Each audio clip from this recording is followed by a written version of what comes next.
Ibu dikasih Tuhan, satu kasih kemurahan Tuhan kita boleh bertempat ini.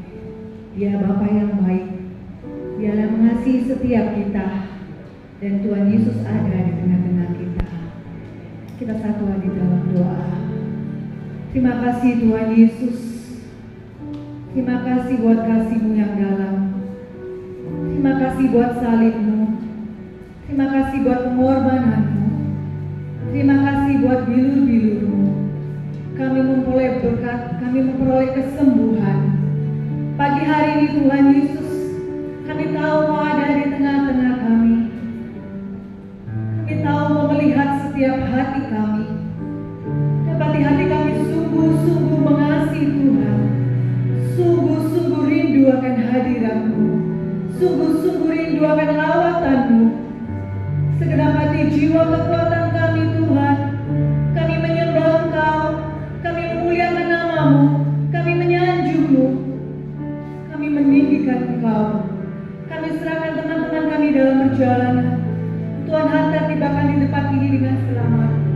Bersama-sama kami memuji, menyembah, masuk dalam hadirat-Mu yang kudus. Kami percaya ibadah kami ibadah yang diberkati Tuhan, ibadah yang dilawat Tuhan, ibadah yang mengalami mujizat Tuhan. Terima kasih Tuhan. Hal apapun yang terjadi dalam hidup kami, semuanya kami tahu Tuhan, itu atas izin Engkau. Dan apa yang Kau berbuat dalam hidup kami mau terima sebagai anugerah-Mu, karena rancangan indah, baik dan sempurna dalam hidup kami. Terima kasih Tuhan. Haleluya. Kita naikkan pujian ini. Haleluya.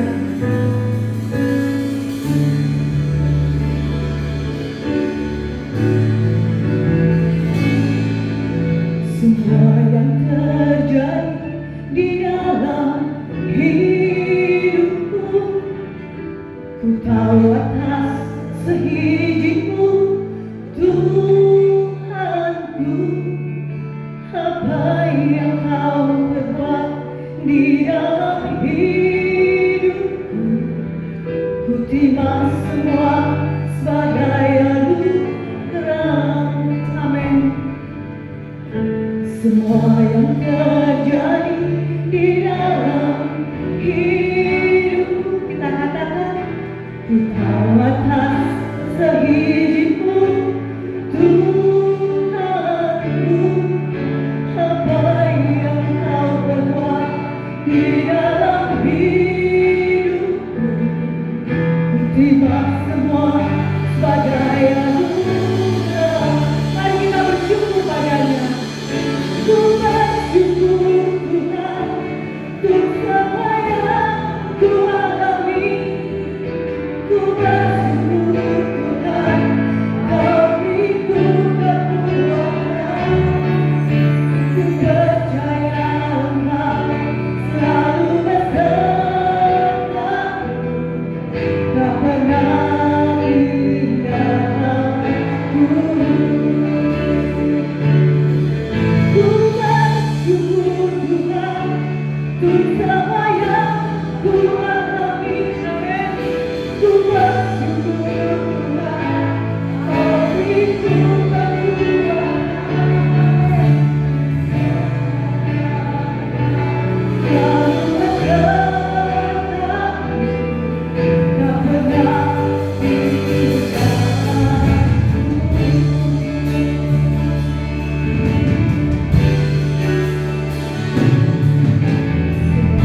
Lebih sungguh kita katakan, ku bersyukur Tuhan untuk semua yang ku alami. Ku bersyukur Tuhan, Kau beriku kekuatan. Ku percaya Engkau selalu besertaku, takkan tinggalkanku.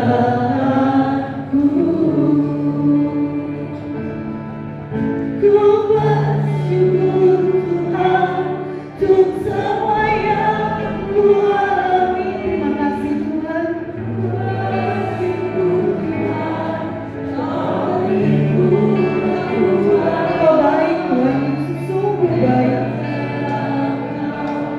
Selalu besertaku,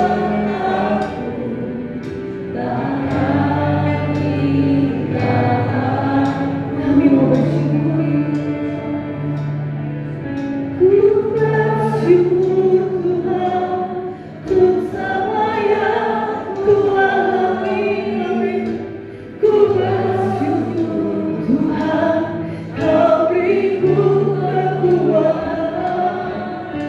Ku percaya Engkau selalu besertaku,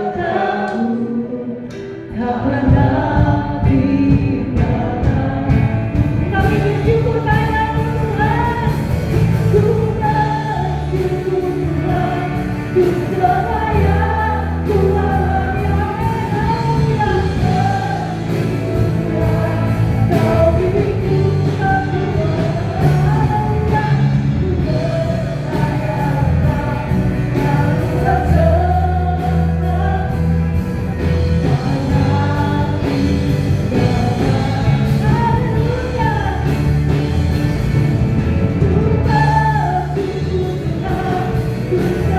besertaku.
Engkau damai sejahtera kami, Engkau pujian kami Tuhan.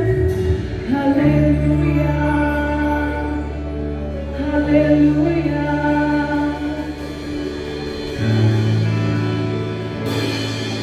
Ku bersyukur Tuhan untuk semua yang ku alami. Ini pengakuan kami. Bersyukur Tuhan, Kau rindu. Ini yang kami alami setiap hari, setiap jam, setiap detik. Kami rasakan Kau memegang tangan kami. Kami mau bersyukur. Ku bersyukur Tuhan, yang terjadi dalam hidup kami semua atas izin-Mu Tuhan, dan kami tahu yang terbaik dalam hidup kami. Kau menolong kami, Kau jalan keluar bagi kami, rancangan-Mu sempurna.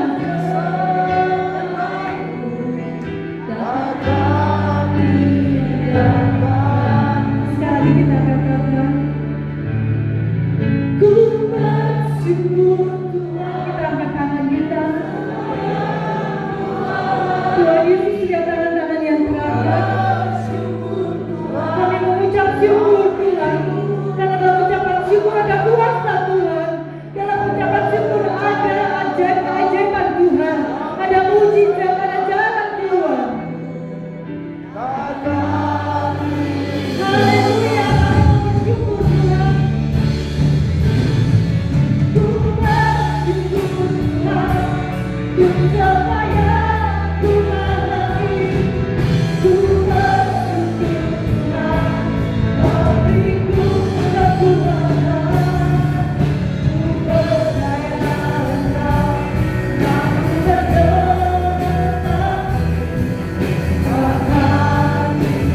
Haleluya, kami bersyukur Tuhan. Ku bersyukur Tuhan untuk semua yang ku alami. Kau beriku kekuatan. Percaya Engkau mampu bergerak.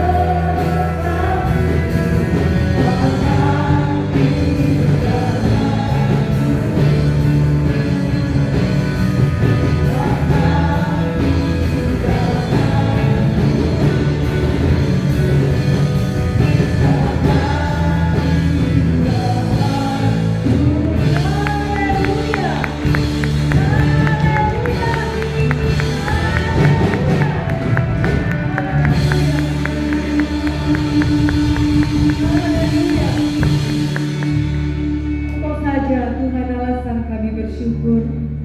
Engkau saja Tuhan. Kami senantiasa bersyukur padamu.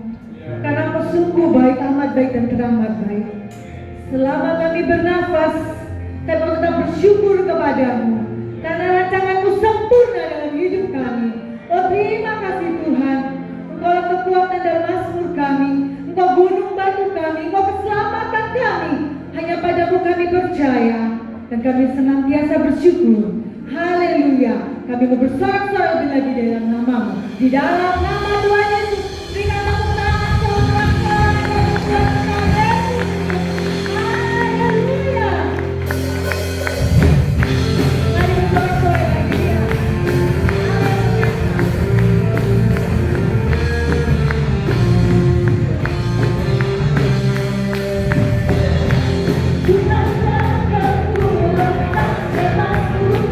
Amin. Yang hidup baru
Yesus berfirman-lah, kami siap menerima, mendengar, dan menjadi pelaku-pelaku firman-Mu. Haleluya.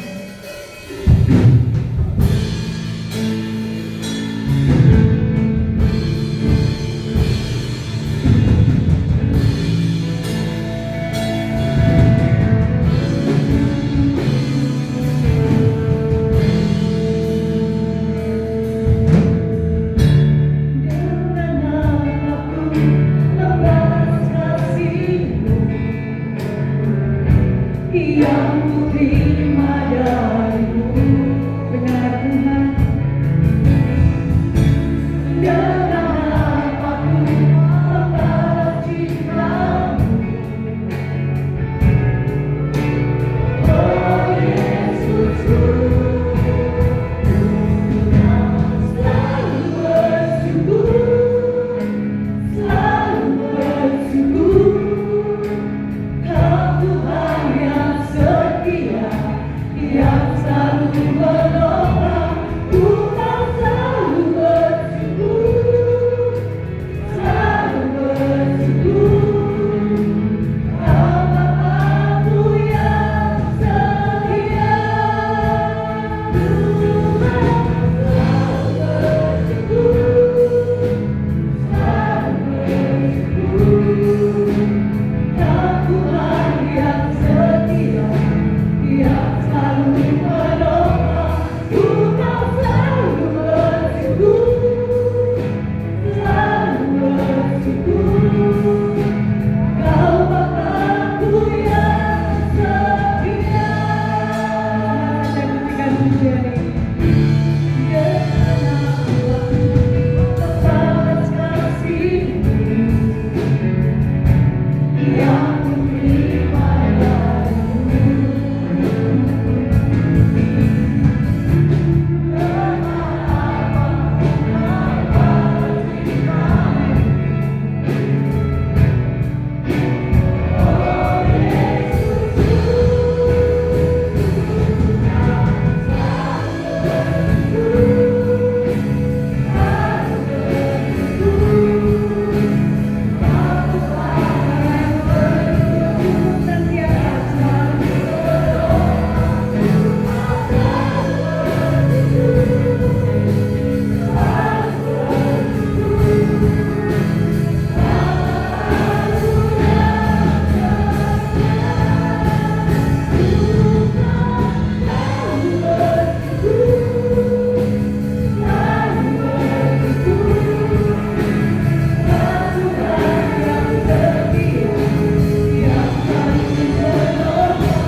Kami mau bersyukur Tuhan, karena dalam ucapan syukur ada kuasa Tuhan, karena dalam ucapan syukur ada mujizat Tuhan, dalam ucapan syukur ada kekuatan Tuhan.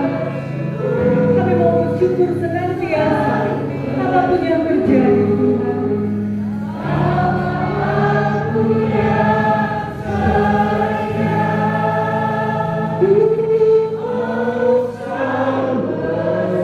Semoga namanya selalu bersyukur. Kau Tuhan yang setia, yang selalu menolong. Ku mau selalu bersyukur.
Bapa yang baik, yang tidak pernah meninggalkan kami.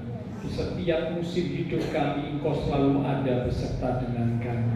Itulah sebabnya hati kami penuh dengan ucapan syukur atas penyertaan-Mu, atas anugerah-Mu yang besar yang selalu Kau limpahkan dalam hidup kami. Terima kasih buat kesempatan pagi hari ini.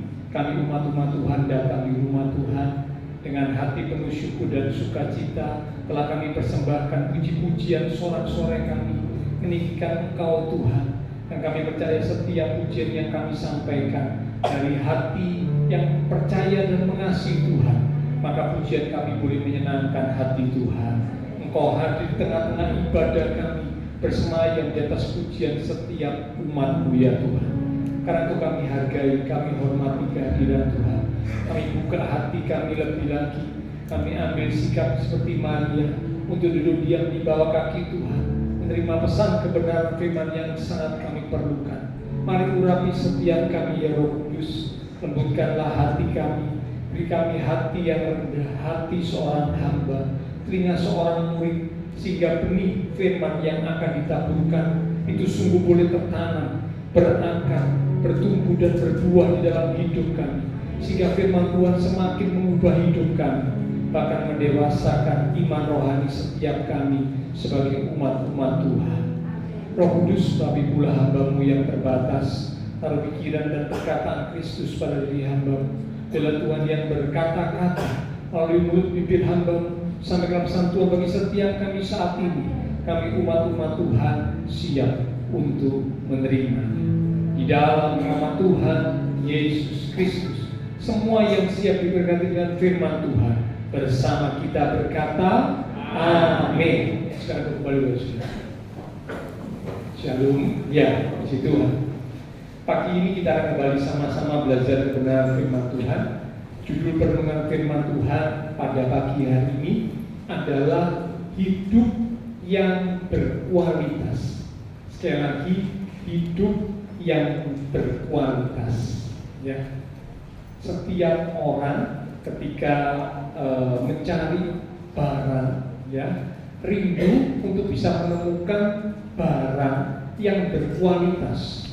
Ya, kecuali kalau mungkin keuangan yang mepet, ya, uang yang pas-pasan, nah mungkin terpaksa beli yang KW, terpaksa mungkin beli yang kurang berkualitas. Tetapi seandainya punya uang lebih, ya, pada umumnya orang mendambakan untuk bisa memiliki barang yang berkualitas. Ya, karena apa? Kalau berkualitas, barang itu umumnya akan bukan cuma sekedar bagus, tetapi punya kekuatan yang baik, ya, sehingga dalam jangka waktu yang panjang biasanya barang yang berkualitas itu tidak mudah rusak, tidak cepat rusak, karena memang punya kualitas yang baik, punya mutu yang baik.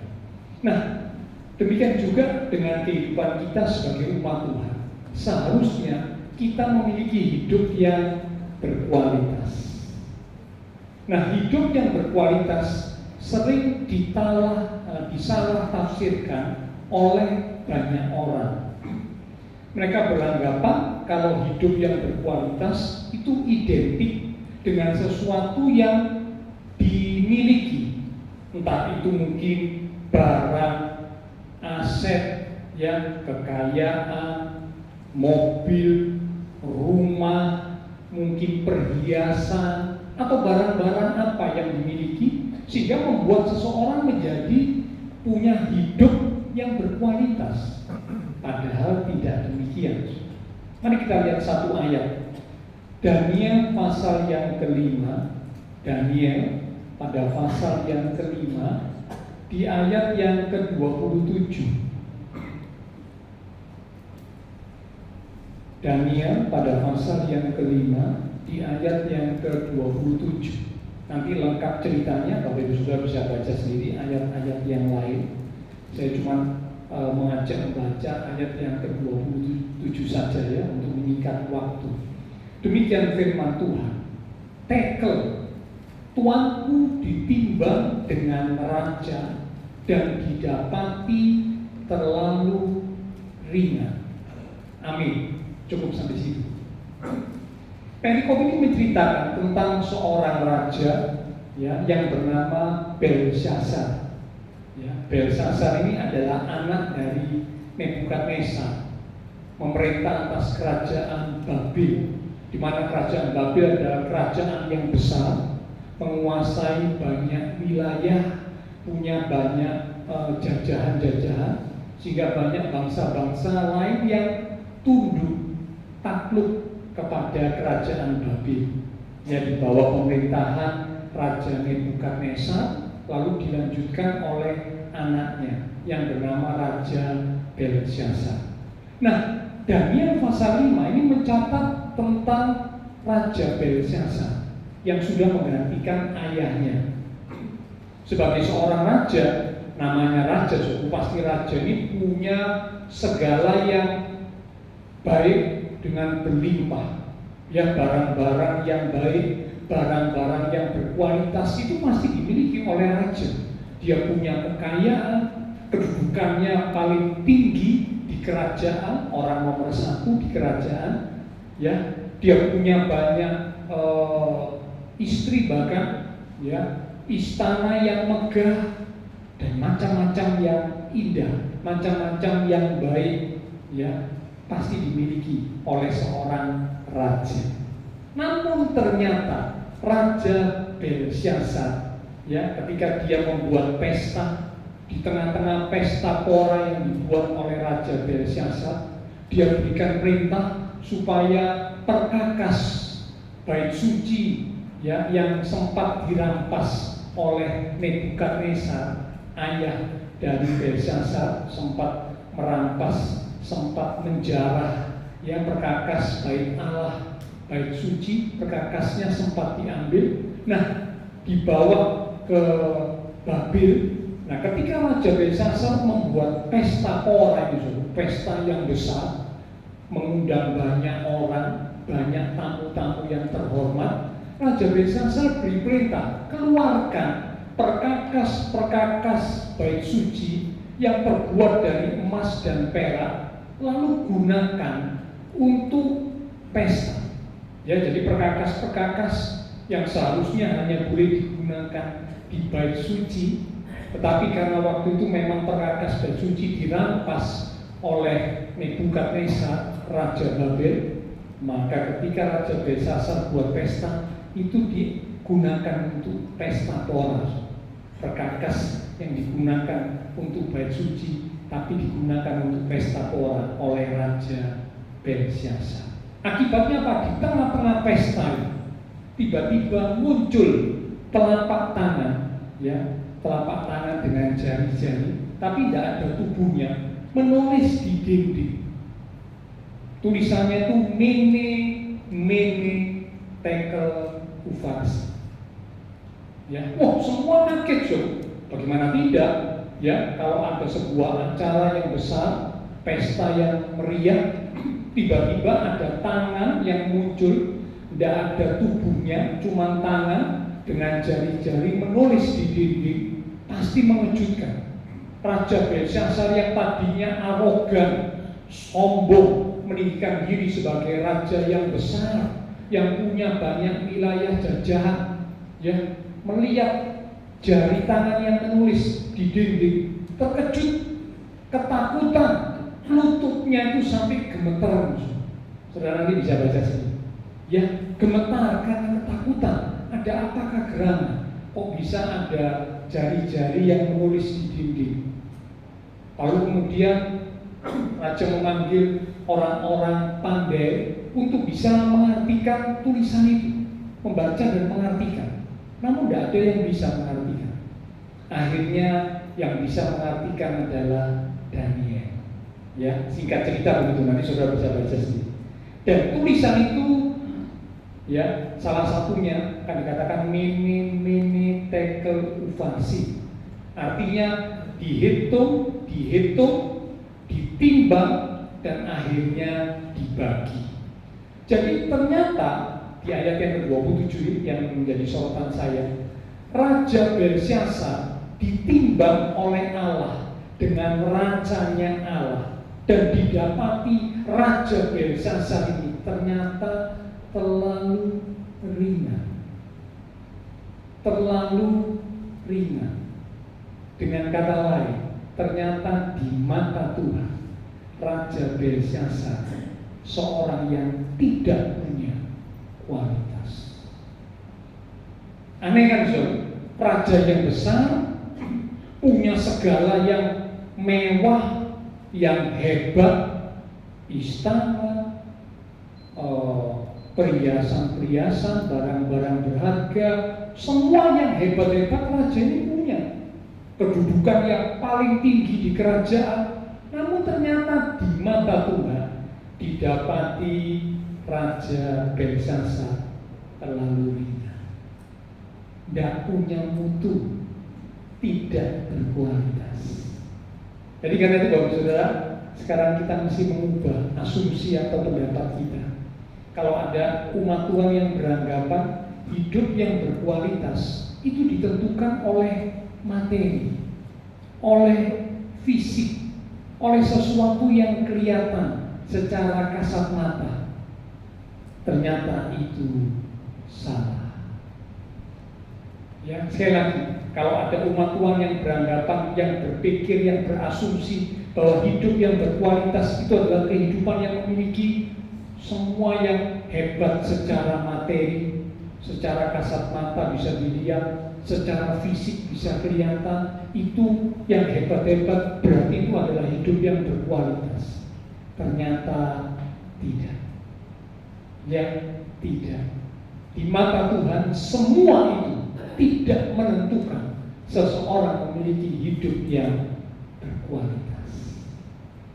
Ya, nah, sekarang menjadi pertanyaan, bagaimanakah kehidupan yang berkualitas itu sesungguhnya?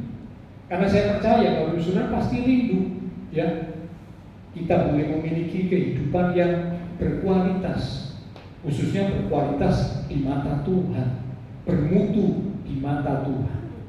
Oke, ayo kita akan belajar. Itulah judul renungan firman Tuhan, hidup yang berkualitas. Hidup umat Tuhan sebenarnya adalah memiliki kehidupan yang berkualitas. Karena apa? Diawali dengan kita ditebus melalui pengorbanan Tuhan Yesus di atas kayu salib. Ya, sekali lagi, hidup kita sebagai umat Tuhan seharusnya diawali dengan memiliki kehidupan yang berkualitas, karena kita sudah ditebus melalui pengorbanan Tuhan Yesus di atas kayu salib. 1 Petrus 1 ayat yang ke-18 sampai dengan ayat yang ke-19. 1 Petrus 1 ayat yang ke-18 sampai dengan ayat yang ke-19 dikatakan, sebab kamu tahu bahwa kamu telah ditebus dari cara hidupmu yang sia-sia, yang kamu warisi dari nenek moyangmu itu, bukan dengan barang yang fana, bukan pula dengan perak atau emas, melainkan dengan darah yang mahal. Sekali lagi, dengan darah yang mahal, yaitu darah Kristus, yang sama seperti darah anak domba yang tak bernoda dan tak bercacat. Amin. Ya. Hidup kita umat Tuhan dikatakan sudah ditebus dengan darah yang mahal. Hidup kita sudah dibeli oleh Kristus melalui pengorbanannya di atas kayu salib. Karena hidup kita sudah ditebus, sudah dibeli oleh Kristus melalui pengorbanannya di atas kayu salib, maka saya pastikan seharusnya Bapak, Ibu, saudara saya sebagai umat Tuhan, kita memiliki hidup yang berkualitas di mata Tuhan. Mengapa? Karena Kristus yang sudah menebus, Kristus yang sudah membeli dari perbudakan dosa, dari perbudakan hukuman maut, dibeli, ditebus oleh Kristus, jadi miliknya Kristus. Kalau jadi miliknya Tuhan, hidup kita pasti adalah hidup yang berkualitas. Nah, namun selanjutnya dalam menjalani dan mengisi kehidupan, penting untuk kita perhatikan supaya awal Kristus yang sudah mati menebus kita dengan darah yang mahal. Kita sudah dibeli sehingga kita punya hidup yang berkualitas. Langkah selanjutnya, ada hal-hal yang perlu kita lakukan supaya kita tetap memiliki hidup yang berkualitas. Karena kalau kita tidak melakukan hal-hal yang berikut ini, pengorbanan Kristus bisa saja menjadi sia-sia. Hidup kita bisa saja menjadi tidak berkualitas. Awalnya Kristus sudah mati buat kita, tapi karena kita tidak melanjutkan dengan hal-hal yang berikut ini yang akan kita pelajari, akhirnya hidup yang berkualitas berubah menjadi kehidupan yang tidak berkualitas. Oke, sekarang kita akan belajar, kita akan lihat bersama. Apakah yang perlu dilakukan, apakah yang perlu dimiliki oleh setiap umat Tuhan supaya kehidupan kita tetap adalah hidup yang berkualitas, diawali dengan Kristus sudah mati buat kita. Lanjut, apa yang perlu kita lakukan? Mari kita buka dalam kitab Sakaria pasal yang ke-8. Bapak Ibu beri sekat Sakaria pasal yang ke-8. Ada beberapa ayat yang akan kita belajar dari Sakaria pasal 8 tentang beberapa hal yang penting yang perlu dimiliki, bahkan yang perlu dilakukan oleh setiap umat Tuhan supaya hidupnya adalah hidup yang berkualitas. Yang pertama, kita lihat Sakaria 8 ayat yang ketiga. Sakaria pasal 8 di ayat yang ketiga. Beginilah firman Tuhan, aku akan kembali ke Sion dan akan diam di tengah-tengah Yerusalem. Yerusalem akan disebut kota setia. Sekali lagi, kota setia. Dan gunung Tuhan semesta alam akan disebut gunung kudus. Sekali lagi, gunung kudus. Nah, dari ayat ini ada dua kata kunci. Kalau kita perhatikan ya, ada dua kata kunci yang Tuhan beri perhatian khusus, yaitu kata setia dan kata kudus. Yerusalem disebut sebagai kota setia, gunung Tuhan disebut sebagai gunung kudus. Dua kata kunci, yaitu kata setia dan kata kudus. Yang pertama, yang harus dimiliki dan dilakukan oleh umat Tuhan supaya kita boleh tetap memiliki hidup yang berkualitas, khususnya berkualitas di mata Tuhan, adalah yang pertama, hidup di dalam kekudusan dan kesetiaan. Sekali lagi, hidup di dalam kekudusan dan kesetiaan. Nah, bicara tentang kudus, beberapa waktu yang lalu saya sudah pernah menyampaikan, ya, setiap kita umat Tuhan itu disebut juga sebagai orang kudus, umat kudus. Walaupun memang kita masih bisa melakukan kesalahan, tapi karena Kristus sudah mati buat kita, maka kita boleh disebut sebagai orang kudus. Kok bisa, Pak? Masih bisa berbuat dosa, masih bisa salah, tapi kok disebut orang kudus? Kekudusan itu terdiri dari 3 tingkat. Ya, kalau Bapak Ibu ingat beberapa waktu yang lalu saya pernah menjelaskan 3 tingkat kekudusan. Tingkat yang pertama itu adalah kekudusan secara posisi. Secara posisi kita sudah dikuduskan ketika kita percaya kepada Kristus. Kematian Kristus sudah menebus, membenarkan, dan menguduskan kita. Sehingga secara posisi kita sudah kudus, boleh disebut orang kudus. Ini kekudusan tingkat pertama. Dan semua kita yang percaya Tuhan Yesus sudah melewati hal ini, kekudusan secara posisi. Meningkat kekudusan yang kedua adalah kekudusan secara progresif. Progresif itu maksudnya semakin bertambah, semakin meningkat. Apa maksudnya kekudusan secara progresif?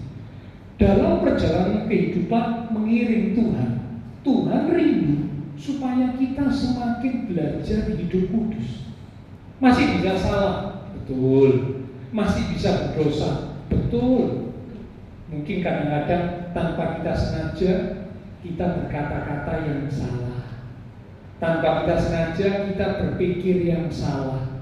Tanpa kita sengaja kita bertindak atau berbuat yang salah. Masih bisa salah, betul.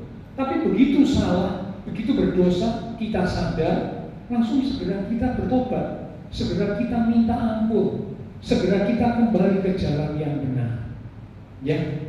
Nah, walaupun kita masih bisa salah, Tuhan rindu kita semakin belajar hidup kudus, semakin belajar hidup kudus. Begitu salah, segera minta ampun, belajar lagi hidup kudus, belajar lagi hidup kudus. Kekudusannya makin meningkat, kekudusannya makin bertambah.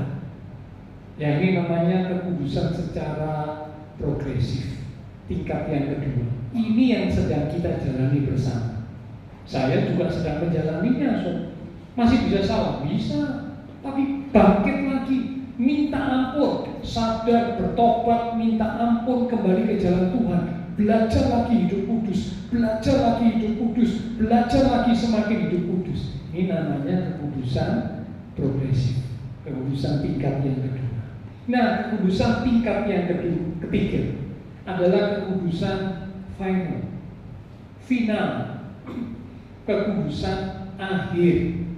Inilah kekudusan yang sempurna yang dimiliki oleh Allah. Dan itu nanti juga akan kita miliki ketika kita sudah ada di surga. Kalau sekarang belum. Ya, tidak ada seorang pun yang berani berkata, wah Pak, saya sudah kudus sempurna. Kalau mau jujur, tidak ada seorang yang berani berkata demikian. Siapapun dia, tidak ada. Bahkan kami hamba-hamba Tuhan pun, kalau jujur, kami juga masih bisa salah. Masih bisa salah. Kadang-kadang pikiran salah, kata-kata salah, perbuatan salah, masih bisa salah. Karena hamba Tuhan juga manusia, ya. Pendeta juga manusia, masih bisa salah. Jadi tidak ada yang bisa mencapai kekudusan final atau sempurna, kekudusan tingkat yang ketiga, kekudusan tingkat yang tertinggi yang hanya dimiliki oleh Allah. Dan ada seorang pun bisa mencapai kekudusan tingkat yang tertinggi ketika ada di dunia. Tidak ada. Tidak ada. Tapi sedang menuju ke sana. Ya, sedang menuju ke sana. Karena itulah kekudusan yang kedua progresif makin bertambah, bertambah kudus, semakin kudus dengan tujuan kekudusan yang sempurna, kekudusan final, kekudusan yang mutlak, kekudusan yang hanya dimiliki oleh Allah. Nah, kita menuju ke sana. Ya. Nah, Tuhan rindu supaya Bapak, Ibu, Saudara saya benar-benar boleh menjadi umat Tuhan yang belajar hidup kudus. Satu ayat berkata, 1 Petrus pasal yang ke-1 di ayat yang ke-15. 1 Petrus pasal yang pertama di ayat yang ke-15 sampai dengan ayat yang ke-16. Demikian firman Tuhan. Tetapi hendaklah kamu menjadi kudus di dalam seluruh hidupmu. Sekali lagi, menjadi kudus di dalam seluruh hidupmu. Ini kehendak Tuhan buat setiap umat Tuhan. Sama seperti Dia, Tuhan yang kudus, yang telah memanggil kamu. Sebab ada tertulis, kuduslah kamu, sebab Aku kudus. Jadi kalau saudara cermati ayat ini dikatakan hendaklah kamu menjadi kudus. Sekali lagi, kudus sempurna belum. Ya, jadi bapak saudara jangan salah, jangan berasumsi, Pak, kalau saya belum kudus sempurna. Ya memang betul belum kudus sempurna. Saya tidak akan bisa sempurna, Pak. Memang betul selama hidup di dunia belum sempurna. Tapi menuju kepada kesempurnaan. Itulah sebabnya dikatakan ayat ini, hendaklah kamu menjadi kudus. Maksudnya menjadi semakin kudus, menjadi semakin bertambah kudus. Jangan sampai semakin lama semakin gak kudus, semakin lama semakin jahat, semakin lama semakin gak benar. Jangan. Tuhan mau kita semakin lama semakin kudus, semakin lama ikut Tuhan semakin hidup benar, semakin belajar hidup kudus. Bahkan satu ayat di kitab Ibrani pasal 12, di ayat yang ke-14 dikatakan, Ibrani 12 ayat 14, berusaha hidup damai dengan semua orang dan kejarlah, sekali lagi kejarlah kekudusan, sebab tanpa kekudusan tidak seorang pun akan melihat Tuhan. Kejarlah. Kata kejar ini berarti sesuatu yang penting, sesuatu yang harus kita perjuangkan untuk kita bisa meraihnya. Karena kita menganggap penting, kita berupaya, kita berjuang untuk bisa menggapai dan meraihnya. Itulah kekudusan. Kejarlah kekudusan. Ya, jadi sebagai umat Tuhan, kalau kita rindu memiliki hidup yang berkualitas, Kristus sudah mati buat kita, Kristus sudah menguduskan kita, maka selanjutnya kita harus terus belajar hidup semakin kudus. Kejar kekudusan, sebab tanpa kekudusan tidak seorang pun akan memandang Tuhan. Nah, selain kekudusan, yang kedua dikatakan tentang kesetiaan. Kesetiaan. Hari-hari ini saudaraku, kudus dan setia itu hal yang tidak terlalu diperhatikan oleh banyak orang.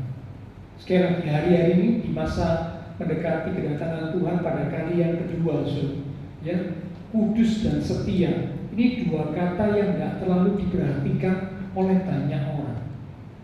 Tapi saya berharap kita sebagai umat Tuhan memperhatikan kekudusan dan kesetiaan, karena dua hal ini, ya, sebagai hal awal yang menentukan apakah kita punya hidup yang berkualitas di mata Tuhan atau tidak. Satu ayat berkata tentang kesetiaan. Mari kita lihat sebentar di Amsal pasal yang ke-19 di ayat yang ke-22. Amsal 19 ayat yang ke-22. Sifat yang diinginkan pada seseorang, sekali lagi, sifat yang diinginkan pada seseorang ialah kesetiaan. Lebih baik orang miskin daripada seorang pembohong. Kalau kita jujur merenungkan ayat ini, saya percaya bahwa saudara pasti setuju dengan saya. Betul, Pak. Sifat yang diinginkan seseorang adalah kesetiaan. Apakah mau punya suami atau istri kaya, pinter, titelnya bukan cuma S1, S2, sampai S3. S3 pun berderet, ada doktor, ada PhD. Wah, pinter kan? Pinter banget, ya, kaya lagi, ya. Tapi tidak setia. Mau? Kalau mau berarti kurang normal, ya. Karena kalau orang yang normal pasti berharap kalau punya suami atau istri, ya yang setia. Dikhianati itu sakit, artinya sakitnya itu di sini, ya. Dikhianati itu sakit, ya. Tentu kita berharap setia. Kalau kita punya pegawai, kita punya anak buah, ya, yang membantu kita, ya. Saya percaya kita juga berharap kita punya pegawai, kita punya anak buah yang setia. Gak mungkin kita berkata tidak apa, tidak setia tidak apa-apa, sing penting pinter. Waduh, tidak mungkin. Ya, memang kepandaian dibutuhkan, ya. Karena itu waktu melamar pekerjaan biasanya ditanya ahli di bidang apa, pernah studi di bidang apa, punya pengalaman di bidang apa. Kepandaian memang dibutuhkan, tapi kepandaian sebenarnya bukan yang utama. Yang paling utama itu kesetiaan. Apa gunanya pandai tapi akhirnya berkhianat, tidak setia, ya, menikam dari belakang. Pekerjaan yang kita percayakan kepada rekan kita kepada pegawai kita ternyata dikhianati, kita ditikam dari belakang. Apa gunanya? Apa gunanya? Kalau saya pribadi, saya lebih mencari, saya lebih membutuhkan ya orang yang membantu kita adalah orang yang setia. Dia mau belajar, orang yang mau belajar itu kan pasti tambah lama lebih mahir, lebih ahli karena mau belajar. Tapi setia itu lebih penting daripada sudah punya keahlian tingkat tinggi, keahlian tingkat dewa, tapi tidak setia, suka berkhianat, menikam dari belakang. Aduh, ya, karena itulah ayat ini berkata ditulis oleh Salomo, raja yang punya hikmat yang luar biasa, raja yang punya pegawai yang sangat banyak. Dia mengakui, dia berkata, sifat yang diinginkan pada seseorang ialah kesetiaannya. Jadi kalau Bapak Saudara punya orang-orang yang setia ada di sekitar kita, hargai, syukuri, itu sesuatu yang luar biasa. Karena hari ini cari orang setia itu sulit loh. Ya, Amsal 20 ayat 6. Amsal 20 ayat 6, semua sudah hafal ayat ini. Dikatakan banyak orang menyebut diri baik hati, tapi orang yang setia, siapakah yang menemukannya? Kata siapakah yang menemukan ini berarti sesuatu yang sulit, sesuatu yang langka, sesuatu yang jarang. Orang yang setia, siapakah yang menemukannya? Ya, sulit, langka. Tapi Tuhan berharap kita sebagai umat-umatnya memiliki kesetiaan. Ya, jadi karena itu mari belajar untuk jadi orang yang setia. Karena kita punya Tuhan yang setia, Bapa yang setia. Nah, kalau kita ini adalah anak Tuhan, seharusnya kita meniru, meneladani sifat Tuhan sebagai Bapa kita, yaitu setia. Ya, jadi kalau tidak setia, berarti tidak niru sifatnya Tuhan. Nah, karena tidak niru sifatnya Tuhan, dipertanyakan, betulkah anak Tuhan? Karena kalau anak Tuhan yang sejati, dia niru sifatnya Bapaknya, sifat setia. Oke, ya. Jadi hal yang pertama, dari kitab Sakaria kita bisa lihat supaya kita bisa tetap memiliki hidup yang berkualitas. Yang pertama, hidup di dalam kekudusan dan kesetiaan. Yang kedua, kembali kita lihat dalam kitab Sakaria pasal yang ke-8 di ayat yang ke-4 sampai dengan ayat yang ke-5. Sakaria 8 ayat 4 sampai 5. Beginilah firman Tuhan semesta alam, akan ada lagi kakek-kakek dan nenek-nenek duduk di jalan-jalan Yerusalem, masing-masing memegang tongkat karena lanjut usianya. Dan jalan-jalan kota itu akan penuh dengan anak laki-laki dan anak perempuan yang bermain-main di situ. Kalau kita cermati ayat ini, ada kakek, nenek, anak laki, anak perempuan yang kumpul bersama, yang bermain bersama, yang duduk bersama. Artinya apa? Yang kedua, yang bisa membuat seorang umat Tuhan tetap memiliki hidup berkualitas di mata Tuhan, yang kedua adalah membangun keluarga yang kokoh. Sekali lagi, membangun keluarga yang kokoh. Pernikahan adalah lembaga pertama yang dibangun Allah di atas bumi. Sekali lagi, pernikahan adalah lembaga pertama yang dibangun oleh Allah di atas bumi. Sejarah umat manusia tidak dimulai dengan kejatuhan dalam dosa, tetapi sejarah umat manusia dimulai dengan peristiwa pernikahan di Taman Eden. Jadi kalau sudah baca kitab Kejadian, bahwa sejarah manusia bukan diawali dengan kejatuhan dalam dosa, tidak. Itu kejatuhan dalam dosa baru dicatat dalam kitab Kejadian pasal yang ketiga. Tetapi di kitab Kejadian pasal yang kedua dicatat tentang pernikahan. Tuhan membuat Adam tertidur, lalu dari tulang rusuk Adam dibangunlah Hawa. Lalu kemudian diberikan kepada Adam. Lalu kemudian Adam berkata, inilah dia tulang dari tulangmu dan daging dari dagingmu. Ya, keduanya menjadi satu. Apa yang sudah dipersatukan tidak bisa dipisahkan. Ya, nah sejarah manusia tidak dimulai dengan kejatuhan dalam dosa, tidak. Tetapi sejarah manusia dimulai dengan peristiwa pernikahan di Taman Eden. Mujizat yang pertama kali dibuat oleh Tuhan Yesus waktu Tuhan ada di muka bumi adalah perjamuan kawin di Kana. Saat Tuhan hadir di perjamuan kawin di Kana, dibuat mujizat, air berubah menjadi anggur. Berarti Tuhan itu concern, Tuhan itu perhatian kepada keluarga atau rumah tangga. Bahkan hubungan suami istri digunakan untuk menggambarkan hubungan Tuhan dengan gerejanya sebagai mempelai wanita. Ya, kalau sudah baca di Alkitab itu banyak perikop ayat-ayat yang menunjukkan bahwa hubungan suami istri itu digunakan untuk menggambarkan, melambangkan hubungan Tuhan dengan gerejanya, hubungan Tuhan dengan mempelai wanitanya, yaitu gerejanya. Jadi kita lihat di sini betapa penting membangun keluarga yang kokoh. Hari-hari ini tantangan dalam membangun keluarga itu semakin berat.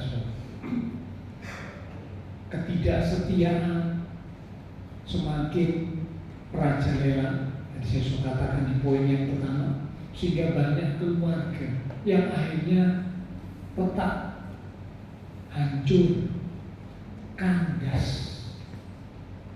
pecah. Mengapa? Karena manusia akhir zaman kurang memperhatikan soal keluarga.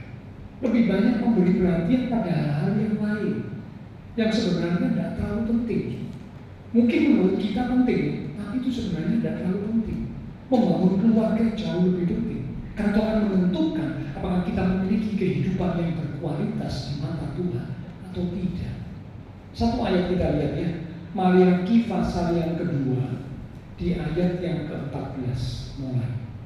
Maliaki pasal yang kedua di ayat yang ke-14 mulai sampai dengan ayat yang ke-16. Demikian firman Tuhan. Dan kamu bertanya, oleh karena apa? Oleh sebab Tuhan telah menjadi saksi. Perhatikan, Tuhan telah menjadi saksi antara engkau dengan istri masa mudamu. Jangan salah baca, saudara. Kalau sudah nggak salah baca bahaya. Tuhan telah menjadi saksi antara engkau dan istri mudamu. Wah, repot. Itu artinya beda fatal, bukan ya? Saya pernah dengar ada yang salah baca bilang istri muda, bukan ya. Menjadi saksi antara engkau dengan istri masa mudamu yang kepadanya engkau telah tidak setia. Jadi ternyata ada banyak orang yang dengan istri dari masa mudanya sudah tidak setia. Ini firman Tuhan. Padahal Tuhan yang menjadi saksi. Saya lanjutkan. Padahal dia itu maksudnya istri atau suami, dialah teman sekutumu dan istri seperjanjianmu. Jadi bukan musuh, tapi ini teman. Ya, bahkan lebih dari teman, karena itu dikatakan teman hidup, satu daging, teman seperjanjian, sama-sama akan mewarisi janji Tuhan. Lanjut 15. Bukankah Allah yang esa menjadikan mereka daging dan roh? Dan apakah yang dikehendaki kesatuan itu? Kesatuan ini maksudnya pernikahan. Apa yang dikehendaki? Jawabannya keturunan ilahi. Sekali lagi, keturunan ilahi. Jadi jagalah diri dan janganlah orang tidak setia. Sekali lagi, janganlah orang tidak setia terhadap istri dari masa mudanya. Sebab aku membenci, sekali lagi membenci perceraian. Firman Tuhan Allah Israel. Juga orang yang menutupi pakaiannya dengan kekerasan. Firman Tuhan semesta alam. Maka jagalah dirimu dan janganlah berkhianat. Tanda seru. Ya, jadi kalau tanda seru ini berarti sesuatu seruan yang penting, saudara. janganlah berkhianat. Tanda seru. Jadi Tuhan itu memberi perhatian, ya, begitu memberi perhatian kepada umatnya untuk membangun keluarga, sampai dikatakan Tuhan jadi saksi. Ya, jangan ketularan, ya, jangan terkolusi dengan orang yang tidak kenal Tuhan, yang menganggap kawin cerai, nikah cerai itu biasa. Jangan. Ya, kalau orang di luar sana ini nganggap nikah cerai itu biasa, kita cocok ya, oke, kita nikah. Aduh, setelah sekian tahun kok nggak cocok ya, rasanya nggak bisa dilanjut ya. Yuk kita pisah baik-baik, ya, kita cerai baik-baik. Tapi kita tetap teman kok, kita nggak musuhan, tapi kita pisah. Ya, kamu ambil jalanmu, aku ambil jalanmu, pisah, cerai. Lalu setelah cerai, ketemu lagi yang lain, aduh, ini kok lebih baik ini daripada mantan suamiku, daripada mantan istriku, nikah lagi, setelah nikah sekian lama, kok tidak cocok lagi ya, kita pisah ya, kita cerai, ya, cari lagi yang lain. Ini sekarang sudah banyak terjadi. Dan yang gawatnya, ini sudah mulai menulari umat Tuhan. Jika ada umat Tuhan yang menganggap nikah cerai itu biasa, nikah cerai itu sesuatu yang wajar, nikah cerai itu sesuatu yang lumrah. Tapi saya mau katakan demi firman Tuhan, Tuhan membenci perceraian. Tuhan ingin umatnya bisa membangun keluarga yang kokoh. Karena itulah hidup yang berkualitas.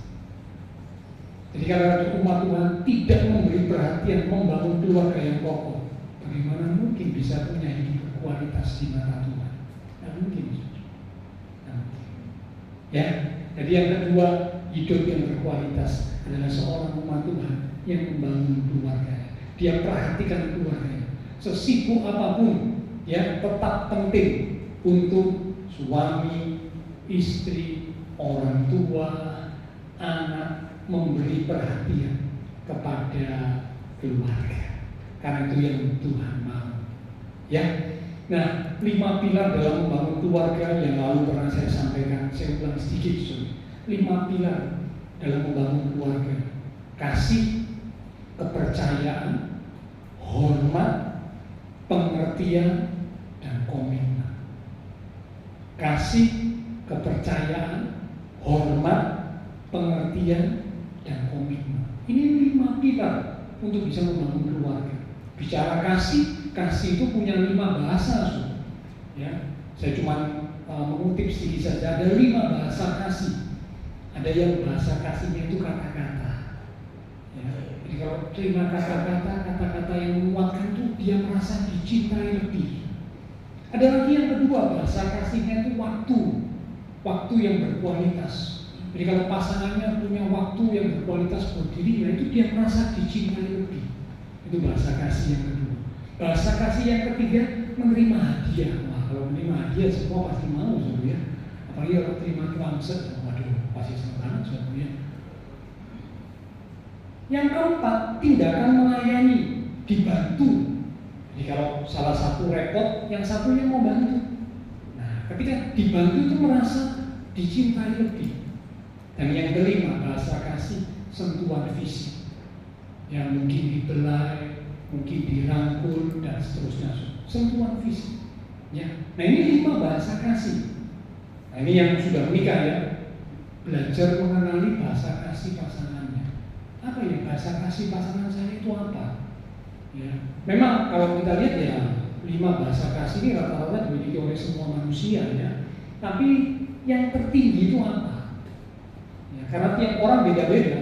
Ada yang bahasa kasihnya lebih tinggi hadiah. Kalau bagi saya Pak, yang paling penting dapat hadiah. Ada yang bahasa kasihnya mungkin begitu, ya. Tapi ada yang bahasa kasihnya bilang hadiah itu buat saya nomor sekian, Pak. Yang paling penting itu adalah waktu. Ya, kalau punya waktu untuk saya itu saya merasa paling dicintai. Ya, waktu untuk bisa bersama, ya. Tapi tentunya waktu yang berkualitas. Jangan sampai bersama tapi tidak berkualitas. Karena waktu bersama ternyata digunakan untuk masing-masing pegang handphone. Nah, pegang handphone ini repot, ya. Yang jauh jadi dekat, yang dekat jadi jauh. Ini bukan waktu yang berkualitas. Ya, macam-macam. Ya, jadi kenali bahasa kasih pasangannya. Jika dengan demikian saudara bisa tahu bahasa kasih pasangan, saudara bisa tunjukkan dan penuhi bahasa kasih pasanganmu. Jika pasanganmu tidak sampai merasa nggak dicintai, lalu cari dari orang lain. Muncullah orang yang ketiga. TTM namanya, teman tapi mesra. Lama-lama bukan teman, lama-lama jadi P atau W itu. Pria idaman lain, wanita idaman lain. Mengapa? Karena bahasa kasih yang tidak terpenuhi. Bangun rumah tangga ya dengan mengasihi, kenali bahasa kasih pasangan. Ya, saya berharap masing-masing sudah bisa mengenali bahasa kasih ya. Apalagi kalau sudah usia pernikahan di atas 25 tahun. Ya, kayak saya sudah lebih dari 25 tahun sudah. Seharusnya bisa mengenali bahasa kasih pasangan. Jangan sampai lebih dari 25 tahun masih belum bisa mengenali bahasa kasih. Wow, ini berarti tidak memperhatikan untuk membangun keluarga yang baik. Ya, oke. Nah, sekarang kita kembali yang ketiga, yang terakhir. Jadi hal yang pertama untuk bisa membangun, untuk bisa memiliki kehidupan yang berkualitas, tetap memiliki hidup yang berkualitas. Yang pertama, perhatikan kekudusan dan kesetiaan. Hidup dalam kekudusan dan kesetiaan. Yang kedua, bangun keluarga yang kokoh. Yang ketiga, sekarang yang terakhir, Sakaria tetap pasal 8 di ayat yang ke-9. Sakaria 8 ayat yang ke-9. Beginilah firman Tuhan semesta alam. Kuatkanlah hatimu, hai orang-orang yang selama ini telah mendengar firman ini yang diucapkan para nabi. Sejak dasar rumah Tuhan semesta alam diletakkan untuk mendirikan bait suci itu. Ada kata kuatkanlah hati. Yang ketiga, untuk tetap memiliki hidup yang berkualitas. Yang ketiga adalah menjadi kuat. Karena itu ayat ini berkata kuatkanlah hati, menjadi kuat. Menjalani kehidupan ada banyak tantangan-tantangan yang kita jalani, kesulitan-kesulitan yang kita hadapi. Jika kadang kekuatan kita ini menjadi lemah, tanpa kita sadari hidup penuh dengan kesulitan, ada tantangan, ada pergumulan, ada penderitaan. Sehingga kadang-kadang tanpa kita sadari kekuatan kita menurun, kekuatan kita jadi lemah karena banyaknya tantangan kesulitan yang kita hadapi. Nah, bagaimana supaya kita bisa menjadi kuat? Ayat penutup terakhir, Yesaya 40 ayat yang ke-29 mulai sampai dengan ayat yang ke-31. Yesaya 40 ayat 29 mulai sampai dengan ayat yang ke-31. Demikian firman Tuhan. Dia, yaitu Tuhan, memberi kekuatan kepada yang lelah. Jadi kalau Bapak Saudara dan saya mungkin sedang lelah karena pergumulan tantangan yang kita hadapi, dikatakan Tuhan beri kekuatan kepada yang lelah dan menambah semangat kepada yang tiada berdaya. 30. Orang-orang muda menjadi lelah dan lesu, dan teruna-teruna jatuh tersandung. Orang muda ini biasanya orang yang kuat. Ya, namanya orang muda, teruna-teruna ini kan biasanya orang yang punya kekuatan fisik lebih. Karena biasanya puncak kekuatan seorang manusia ini pada usia muda, sekitar mungkin 20 sampai 30-an. Setelah itu di bawah 30, kalau diperhatikan itu kekuatannya semakin menurun. Tapi ternyata orang muda, teruna-teruna itu bisa jadi lelah, lesu, jatuh. Bisa. Ini firman Tuhan. 31. Tetapi orang-orang yang menanti-nantikan Tuhan mendapat kekuatan baru. Sekali lagi, orang-orang yang menanti-nantikan Tuhan. Menantikan Tuhan itu artinya mengandalkan Tuhan, menaruh harapan sepenuhnya kepada Tuhan. Orang yang menanti-nantikan Tuhan mendapat kekuatan baru. Mereka seumpama raja wali yang naik terbang dengan kekuatan sayapnya. Mereka berlari dan tidak menjadi lesu. Mereka berjalan dan tidak menjadi lelah. Bagaimana kita bisa menjadi kuat? Jawabannya ayat ini berkata, ketika kita menanti-nantikan Tuhan. Tanda kita mengandalkan Tuhan. Tanpa kita menaruh pengharapan kita satu-satunya hanya kepada Tuhan. Nah, orang seperti inilah yang akan bisa mendapat kekuatan yang baru. Orang yang seperti inilah yang bisa menjadi kuat. Sehingga dikatakan berlari, berjalan bahkan berlari, tidak lesu, tidak lelah. Mengapa? Karena mendapat kekuatan yang baru dari Tuhan. Biarlah firman Tuhan boleh jadi berkat untuk kita sekalian. Kalau kita rindu memiliki hidup yang berkualitas di hadapan Tuhan, Kristus sudah mati buat kita. Itu awal kita punya hidup yang berkualitas. Mari lanjutkan karya Kristus buat kita. Lanjutkan dengan apa yang pertama, ya, dikatakan hidup dalam kekudusan dan kesetiaan. Yang kedua, bangun keluarga, rumah tangga, keluarga yang kokoh. Karena Tuhan itu memberi perhatian kepada keluarga, rumah tangga. Dan yang ketiga, jadilah kuat. Andalkanlah Tuhan sebagai satu-satunya harapan dalam hidup. Maka engkau akan mendapat kekuatan yang baru. Kita akan datang pada Tuhan sama-sama lewat satu pujian. Kita meresponi firman Tuhan yang sudah kita terima. Dengan segenap hati dan jiwaku, ku datang padamu dalam kerinduan. Kasih-Mu yang selalu mengubahku dan menguatkanku dalam pengharapan. Silakan dengan segenap hati, dengan segenap hati dan jiwaku, ku datang padamu dalam kerinduan. Kasih-Mu yang selalu mengubahku dan menguatkanku dalam pengharapan. Yesus, Engkau permata hatiku, dunia tak dapat menggantikanmu. Kemuliaan-Mu tercurah bagiku, menjadikanku indah dan semakin indah bagiku. Mari kita terus dikatakan dengan segenap hati.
firman Tuhan datang kepada setiap kami pagi ini Tuhan. Engkau rindu supaya setiap kami sebagai umat-umat-Mu boleh tetap memiliki hidup yang berkualitas di hadapan Tuhan. Engkau sudah mati buat kami, menebus kami dengan darah yang mahal, darah Kristus yang sudah ditumpahkan untuk mengampuni segala dosa kami, menebus kami, membenarkan kami, dan menguduskan kami. Karena itu, biarlah kami terus memelihara kehidupan, yaitu hidup yang berkualitas yang sudah Tuhan anugerahkan melalui karya salib Kristus. Dengan kami mau belajar hidup kudus dan setia. Karena Engkau menghadapi setiap kami sebagai umat-umat Tuhan belajar semakin kudus, semakin setia seperti yang Tuhan kehendaki. Demikian juga kami belajar untuk membangun keluarga, memberi perhatian dan membangun keluarga kami, keluarga yang kokoh, keluarga yang berkenan di hadapan Tuhan, keluarga yang melahirkan keturunan ilahi, keluarga yang memuliakan Tuhan. Dan juga kami belajar menjadi umat Tuhan yang semakin kuat di dalam Tuhan. Meskipun ada tantangan kesulitan, kami tidak lemah, kami tidak kehilangan harapan, kami tidak putus asa, karena Engkau sumber kekuatan kami. Ketika kami tetap menanti-nantikan Tuhan sebagai pertanda bahwa kami berharap, kami mengandalkan Tuhan sebagai satu-satunya pengharapan dalam hidup kami, maka Engkau akan memberikan kekuatan yang baru. Kami berjalan, kami berlari, tapi kami tidak menjadi lesu, kami tidak menjadi lelah, karena Tuhan yang menopang dan memberikan kekuatan yang baru kepada kami. Terima kasih Tuhan, hamba terbatas untuk berkata dan menjelaskan. Roh Kudus yang terus mengingatkan firman kebenaran yang sudah kami terima, sehingga setiap kami umat Tuhan boleh semakin memiliki hidup yang berkualitas di hadapan Tuhan. Terima kasih Tuhan. Hamba berdoa untuk setiap jemaat Tuhan, Engkau berkati setiap umat-Mu ya Tuhan, diberkati iman rohani, diberkati keluarga rumah tangga, diberkati usaha pekerjaan, diberkati studi sekolah, diberkati kesehatan kami. Bahkan Kau berjanji menyediakan masa depan yang indah, penuh dengan pengharapan. Kami berdoa buat teman-teman seiman kami yang tidak bisa hadir. Tuhan menilik melawat setiap mereka. Mungkin ada mereka yang sakit, Tuhan jamah. Berikanlah kekuatan, kesehatan, kesembuhan di dalam nama Tuhan Yesus Kristus. Oleh biru Tuhan Yesus, teman-teman seiman kami yang sakit disembuhkan, yang lemah dikuatkan, yang susah dihiburkan, yang sedang menghadapi masalah pergumulan, dengan iman yang teguh kami tetap menantikan Tuhan, yang mana Tuhan pasti menyediakan dan memberikan pertolongan tepat pada waktunya. Terima kasih Tuhan. Semua yang sudah melayani, persembahan yang dipersembahkan, apapun yang dilakukan setiap umat Tuhan, karena mengasihi Tuhan, Allah sumber segala berkat akan memberkati kembali dan memakai hidup kami untuk kami boleh lebih lagi memuliakan Tuhan. Kami berdoa pula memberkati bangsa negara kami Indonesia, pemimpin bangsa kami, kota kami Surabaya, bahkan juga tetangga lingkungan sekitar gereja Tuhan. Memberkati setiap jemaat Tuhan yang berulang tahun sepanjang minggu ini, dengan pertambahan usia yang Tuhan beri, membawa kami semakin dekat Tuhan, semakin sungguh-sungguh di dalam Tuhan. Terima kasih Tuhan. Setelah selesai ibadah, kami akan berpisah satu dengan yang lain. Kami akan kembali ke aktivitas kami. Biarlah segala berkat, anugerah, damai, sukacita yang melimpah dari Allah Bapa Surgawi, kasih Tuhan Yesus Kristus, dan persekutuan dengan kuasa Roh Kudus akan terus memimpin menuntun langkah kehidupan setiap kita. Itu terus kita sekalian mulai pagi ini sampai Maranatha Tuhan Yesus datang kembali. Di dalam nama Tuhan Yesus Kristus, semua yang percaya diberkati Tuhan. Mari bersama dengan iman kita berkata, amin. Tuhan berkati kita sekalian sampai